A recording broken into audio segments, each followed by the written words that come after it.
Fortunatianus was an important person. He was Bishop of Aquileia in the middle of the 4th century. And later in the 4th century, Jerome, the well-known Christian scholar, included him on a list of famous Christian authors and said that his gospel commentary was one that Jerome himself had used when writing his commentary on Matthew. But this commentary was lost for 1500 years until 4 years ago, Lucas Dorfbauer, an Austrian scholar, rediscovered the manuscript in Cologne Cathedral Library.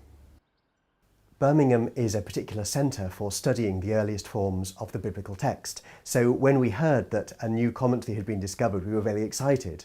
This commentary contains readings in the Latin Gospel text, which aren't preserved anywhere else. So when I heard about this, I contacted Lucas, and we've been working together for a number of years.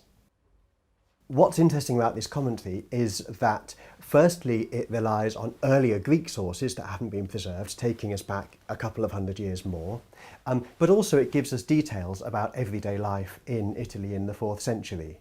So he uses the walnut as a figure of the 4 Gospels. He refers to a Roman coin that has 3 dots on it as a figure of the Trinity. So it opens a window into how everyday Christians, when they went to church in Italy in the 4th century, the sort of thing they would have heard coming from their bishop.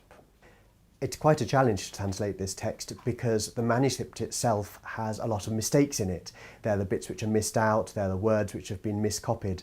So I had to work quite closely with Lucas, who was producing his edition of the Latin text, to come across a translation that makes sense.